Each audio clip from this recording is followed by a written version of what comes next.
నిన్న సాయంత్రం మా రెస్పెక్టెడ్ సిపి సార్ ఆదేశాల ప్రకారం సార్కి రాబడిన సమాచారం ప్రకారం మా డీసీపీ మేడం గారు, మా ఏసీపీ సార్ ఆధ్వర్యంలో వాళ్ళ ఉత్తర్వుల ప్రకారం సర్వీస్ రోడ్లో ఫ్లైఓవర్ బెంచర్ ఫ్లైఓవర్ సర్వీస్ రోడ్లో సిడ్నీ హాస్పిటల్కి 200 yards దూరంలో స్టూడియో అని ఒక న్యూస్ ఛానల్ ఉంది.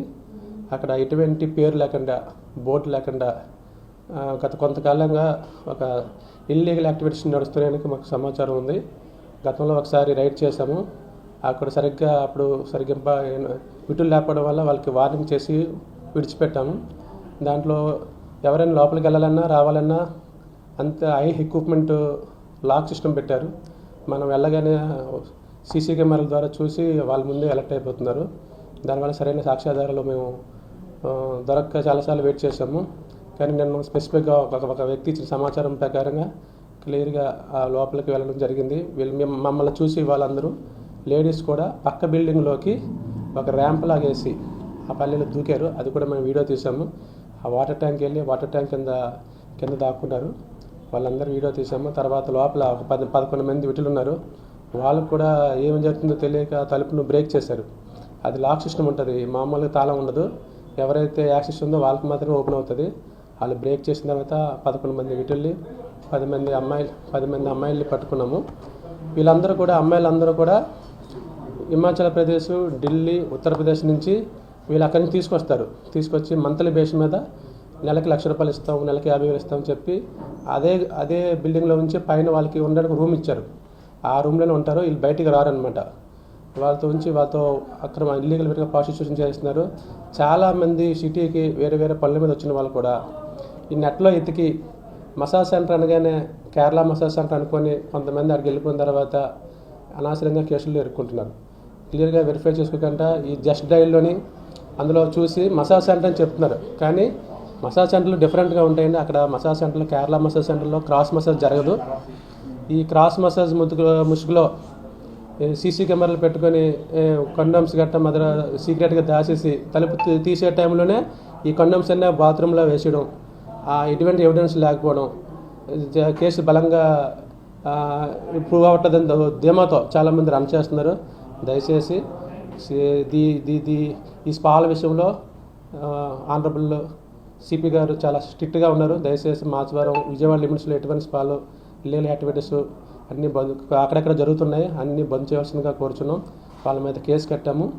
దీనికి వీళ్ళు ఇంట్రాగేషన్లో వీళ్ళు చెప్పిన దాని ప్రకారము చలసాని ప్రసన్న భార్గవ్ అని అతను మాత్రమే మాకు జీతం ఇచ్చి తీసుకొచ్చాడని చెప్పి ఈ శ్యామన్ అతని మేనేజర్ చెప్పాడు.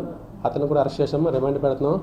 అతని ఇచ్చిన స్టేట్మెంట్ ప్రకారం ఈ భార్గవ్ని ముద్దాయిగా చూపించాం. అతను ప్రజెంట్ అబ్స్కాండింగ్లో ఉన్నాడు. అయితే దీంట్లో ఎవరెవరు పర్మిషన్ తీసుకున్నారు, అసలు దీనికి స్టేట్ లైసెన్స్ ఉందా? చాలామంది ఏం చేస్తున్నారంటే వేరే వాళ్ళ పేరు మీద పెడుతున్నారు, బ్యాక్గ్రౌండ్ నడిపిస్తున్నారు. అది నిజమా కదా వెరిఫై చేసి మిగతా ఇంకెవరైనా ముద్దాలు ఉంటే అందరినీ యాడ్ చేసి అరెస్ట్ చేయడం జరుగుతుంది. దయచేసి ఎవరైతే సిటీకి వస్తున్నారో ఈ ఆన్లైన్లో చూసేసి మసాజ్ సెంటర్ అని చెప్పేసి రియల్గా కొంతమంది మసాజ్ కోసం వెళ్ళి ఉండొచ్చు, కానీ అది నిజం కేరళ మసాజా లేకపోతే లేడీస్ ఉందని వెరిఫై చేసుకొని వెళ్తే మంచిది. అనవసరంగా కేసులు ఎదుర్కొని లైఫ్ స్పాయిల్ చేసుకోవద్దు.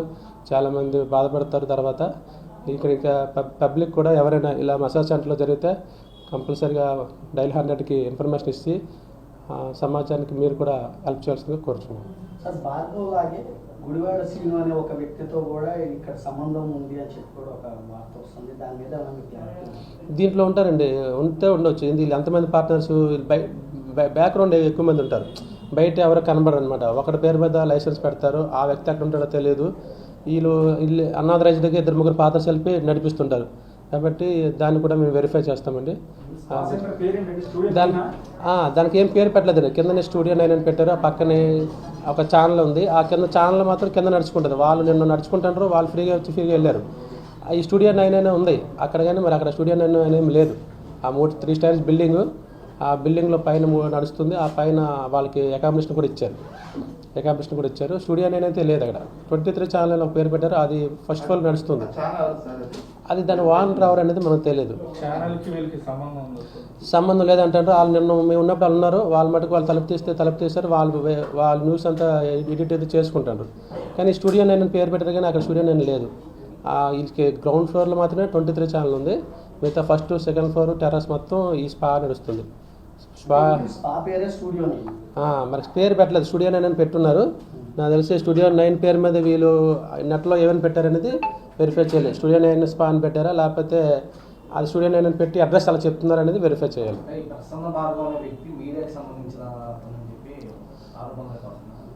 మరి అతను అది ఛానల్ పెట్టాడు అని అంటాడు, అది క్లారిటీ లేదు మనకు కూడా. అతను మనకి ఛానల్ ఏదైతే ఉందో ఆ ఛానల్ ప్రెసెంట్ సీఈఓగా చల్సాని ఇప్పుడు మీరు చెప్పిన ప్రసన్న భార్గవే ఉన్నారు. ఇప్పుడు మీరు ఎవరైతే శ్యామ్ మేనేజర్ మీకు ఇది ఇచ్చాడో దానిలో కూడా మీరు చల్సాని భార్గవ్ పేరే అనౌన్స్ చేశారు. రెండు కూడా ఒకరే కదా. ఈ అక్కడ ఛానల్ 23లో కూడా చల్సాని భార్గవ్ పేరు అయితే ఉంది, బోర్డు మీద కూడా ఉంది. ఇతను కూడా ఈ 1 మంత్ క్రితం జాయిన్ చేశారండి. నాకు అన్ఎంప్లాయ్మెంట్ ఎక్కువైతే ఫ్యామిలీ పోషించడం కోసం ఇక్కడికి వస్తే 20,000 ఇస్తారని చెప్తే అతనే నాకు శాలరీ ఇచ్చాడండి. 20,000 ఫోన్పే చేశాడని చెప్తున్నాడు. కాబట్టి అతను చెప్పిన ప్రాథమిక సమాచారం ప్రకారం అతన్ని ముద్దాగా తెచ్చాము. ఇంకా మొత్తం అన్ని ఎంక్వైరీ చేసి బిల్డింగ్ ఓనర్ని ఎంక్వైరీ చేస్తాము. ట్రేడ్ లైసెన్స్ ఎవరి పేరు మీద ఉంది, ఈ ఛానల్ అసలు ఇతంతా కాదా, అతను పేరు పెట్టుకున్నాడు కానీ రియల్ డాక్యుమెంట్స్ వేరేగా ఉంటాయి, లేకపోతే 2-3 పార్ట్నర్స్ ఉంటారు, ఆ పార్ట్నర్స్కి వీళ్ళకి సంబంధం ఉందా, లేకపోతే ఇతను ఒక్కడే చేస్తున్నాడు, లేకపోతే ఇతను వెనకతల అర్థం బ్యాక్గ్రౌండ్ ఉంది అనేది సార్ స్పెషల్గా దీని మీద ఇన్వెస్టిగేషన్ చేస్తున్నారు. మిగతా వాళ్ళు కూడా ఈ దయచేసి ఇలాంటి ఇల్లీగల్ యాక్టివిటీస్కి దూరంగా ఉండండి. అనవసరంగా ఈ 11 మంది వీటిలండి, అంటే కస్టమర్స్ 11 మంది మసాజ్ కోసం వెళ్ళిన వాళ్ళు 11 మంది, లోపల లేడీస్ 10 మంది ఉన్నారు. 10 మంది కూడా ఢిల్లీ, హిమాచల్ ప్రదేశ్, ఉత్తరప్రదేశ్ అంతా నార్త్ ఇండియన్స్ అండి. వాళ్ళు కూడా వాళ్ళు ఎంక్వైరీ చేస్తే ఏమంటారంటే మాకు జాబ్ స్విచ్ కోసం ఇక్కడ జాబ్ దొరుకుతుందని చెప్తున్నారు. వాళ్ళు కూడా అట్మాస్ఫియర్ చూసి వాళ్ళు తెలుసుకోవాలి ఇక్కడ ఏం జరుగుతుంది అనేది. ఇక మసాజ్ సెంటర్ అంటే వాళ్ళకి సర్టిఫికేట్ ఉండాలి. కేరళ మసాజ్ సెంటర్లు కూడా మన చాలా ఉన్నాయి. వాళ్ళు ఎప్పుడు ఏమో రైడ్ చేయట్లేదు, ఎందుకంటే వాళ్ళకి పక్కాగా లోపల మనం వెళ్ళొచ్చు, చూడొచ్చు. లేడీస్ ఉంటారు, జెంట్స్ ఉంటారు. జెంట్స్కే మసాజ్ చేస్తారు, క్రాస్ మసాజ్లు గట్టా. అక్కడ కేరళ మసాజ్లు చేయరు. ఈ చాలామంది ఏంటంటే ఈ గూగుల్లో సెర్చ్ చేసి నియరెస్ట్ ప్లేస్లో మసాజ్ అని వెళ్ళిపోతున్నారు. అక్కడికి వెళ్ళిన తర్వాత అనవసరంగా బుక్ అయిపోయి ఇల్లీగల్ యాక్టివిటీస్ ఎక్కువ జరుగుతాయి. ఇప్పుడు డబ్బులు తీసుకోవడం లేదా బెదిరించడం ఇలాంటి యాక్టివిటీస్ జరుగుతాయి. దానికి ప్రజలు అప్రమత్తంగా ఉండాలని కోరుకుంటాను. లేదు, భార్గవ్ దొరకలేదు. దానికోసం స్పెషల్ టీం తిరుగుతున్నాం. అతను నిజంగా ఇన్వాల్వ్మెంట్ లేకపోతే అతను ఆ స్టూడియోలో ఉంటాడు. ప్రజెంట్ అతను అక్కడ లేడు, వెతుకుతున్నాం. అతను నాకు సంబంధం లేదంటే అతను స్టూడియోలో ఉంటాడు. అయితే రాత్రి నుంచి అతను స్టూడియోకి రావట్లేదు, ఛానల్కి రావట్లేదు. బట్ అతను ఉన్నాడా లేదా, డాక్యుమెంట్స్ ఏంటని వెరిఫై చేసి ఛానల్ ఏం క్లోజ్ చేయలేదు. ఇప్పుడు ఛానల్కి దానికి అతను ప్రొపరేటర్ అయితే ఇంక ఎంప్లాయీస్కి వాళ్ళకి సంబంధం ఉండదు. కొంతమంది ఎంప్లాయీస్ పని చేస్తుంటారు, ఛానల్ ఏం క్లోజ్ చేయలేదండి. వాళ్ళ పని వాళ్ళు చేసుకుంటారు. ఇతనికి ఛానల్ ప్రొపరేటర్ అన్న పేరు ఉంది. అతనికి ఆ డాక్యుమెంట్స్ వెరిఫై చేసి చేస్తాం. అందులో ఎంప్లాయీస్కి మీడియాలోకి మీడియా జరిగి ఉండొచ్చు కానీ వీళ్ళు చెప్పట్లేదు, ఆ విషయం చెప్పట్లేదు. కానీ మీడియాలో వాళ్ళు చేసి మీడియాలోకి ఉద్యోగం ఇప్పిస్తానికి పిలిపించారంటే ఆ విషయం వాళ్ళు చెప్పట్లేదు. వాళ్ళంతా హై ప్రొఫెషనల్స్, కొద్దిగా అలవాటు పడిన అమ్మాయిలా ఉన్నారు కొంతమంది. బెంగళూరులో కూడా కొన్ని కేసులు ఉన్నట్టు తెలుస్తుంది.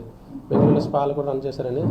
ఇక్కడ ఇంతమంది మన ఆంధ్ర వాళ్ళు ఉంటుండగా అక్కడి నుంచి మీడియాలోకి ఎలా లైక్ చేస్తారో ఆ లాంగ్వేజ్ వేరు, మన లాంగ్వేజ్ వేరు.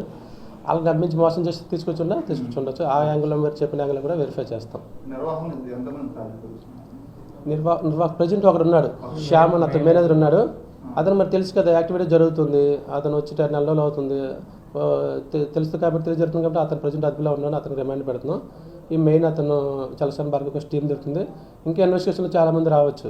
వాళ్ళ పార్ట్నర్స్ ఎంతమంది ఉన్నారు అంటే చట్టంలో ఉన్న లొసుగుల వాళ్ళు తెలుసుకొని ఒకరి పేరు మీద ఉంది మేము అన్ని కొంతమంది కూడా ఉండొచ్చు. కాబట్టి దాన్ని పూర్తిగా వాళ్ళ కాల్ డేటాస్ గట్రా వెరిఫై చేసి వాళ్ళకి నిజంగా రిలేషన్షిప్ అందరినీ అరెస్ట్ చేస్తామండి.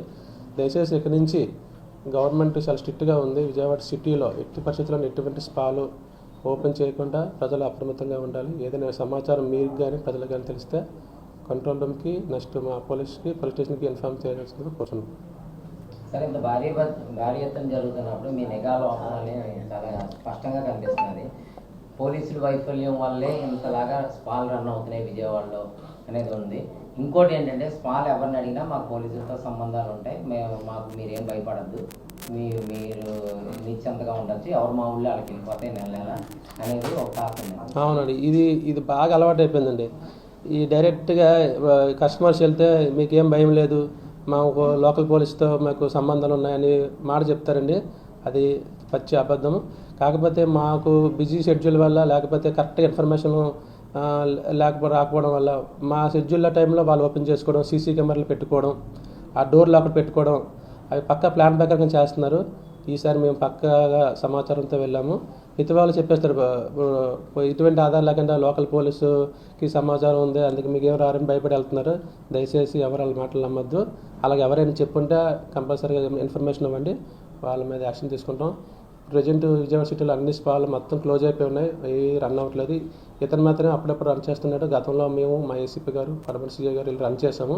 అప్పుడు వార్నింగ్ ఇచ్చాము. ఇచ్చినా కానీ ఆ డోర్లు ఆ లాక్ ఓపెన్ చేయలేదు, అలాగే ఉంచి కొన్ని రోజులు బంద్ చేశాడు. బంద్ చేసి ఈ మధ్యకాలంలో కోర్టుకి వెళ్ళారని ఒక నోటీస్ ఏదో పంపాడు. అది వేరే పేరు మీద నోటీస్ పంపారు. పంపి కోర్టు ఇచ్చింది, ఇల్లీగల్ యాక్టివిటీస్ జరిగితే పట్టుకోండి అని, లేకపోతే మా బిజినెస్లో ఇంటర్ఫియర్ అవ్వద్దని చెప్పి ఒక ఆర్డర్ కూడా తీసుకొని వచ్చిన్నారు. కానీ ఇల్లీగల్ యాక్టివిటీ జరుగుతుంది, పక్కా సమాచారం ఉంది కాబట్టి నిన్న రైడ్ చేసాము. స్పా అంటేనే ఇల్లీగల్ యాక్టివిటీ జరుగుతాయండి, అందులో డౌటే లేదు. దయచేసి ప్రజలు మోసపోవద్దు. అనవసరంగా అక్కడికి వెళ్ళి కేసులు ఎరుక్కొని మీ ఫ్యామిలీ మెంబర్స్కి పరువు తీయొద్దని కోరుకుంటున్నాను. మీరు స్పా అంటే రైడింగ్స్ జరుగుతున్నాయని ఇప్పుడు లేటెస్ట్గా యూనిసెక్స్ అని ఒక హెయిర్ స్టైల్స్ అని కొన్ని సంస్థలు నెలకొల్పారు విజయవాడలో. ఇప్పుడు వాటి మీద మీరు ఎటువంటి రైడింగ్స్ కానీ ఏదైనా యాక్షన్ తీసుకోవడం ఏమైనా ఉన్నాయా? యూనిసెక్స్లో నేను పెట్టారు కానీ అక్కడ ఆల్మోస్ట్ మాచవరం లిమిట్స్లో చెక్ చేసామండి. అక్కడ ఇల్లు జరగట్లేదు. జెంట్స్ లేడీస్ హెయిర్ కటింగ్ అలాంటివి చేస్తున్నారు. ఈ స్పా అనేది తక్కువ అక్కడ. ఇప్పుడు వచ్చే మాకున్న ఇన్ఫర్మేషన్ మాకున్న అటువంటి యాక్టివిటీస్ అక్కడ జరగట్లేదు. కానీ వాళ్ళ పేరు పెడతారు యూనిసెక్స్ అంటే అందరూ రావచ్చని, అంటే జెంట్స్ రావచ్చు, లేడీస్ రావచ్చు అని. అక్కడ ఎటువంటి మసాజ్ అక్కడ జరగట్లేదండి. అలాంటి ఇన్ఫర్మేషన్ ఉంటే మాత్రం మీరు మా పోలీస్ వారికి సహకరించండి, అటువంటి రైడ్ చేస్తాం, పకడ్బందీగా కేసులు కడతాం. విజయవాడ సిటీ ఫ్రీగా, చాలామంది సిటీకి చాలా పని మీద వస్తుంటారు. అనవసరంగా ఈ మసాజ్ పేర్లతో కొంతమంది నిజంగా మసాజ్ చేయడానికి వెళ్తారు, కానీ అక్కడ ఇల్లీగల్ యాక్టివిటీ జరుగుతుంది. ఆ టైంలో మేము రైడ్ చేస్తాం, కేసులు కడతారు, చాలా బాధపడతారు. దయచేసి వెళ్ళొద్దని కోరుకుంటున్నాం.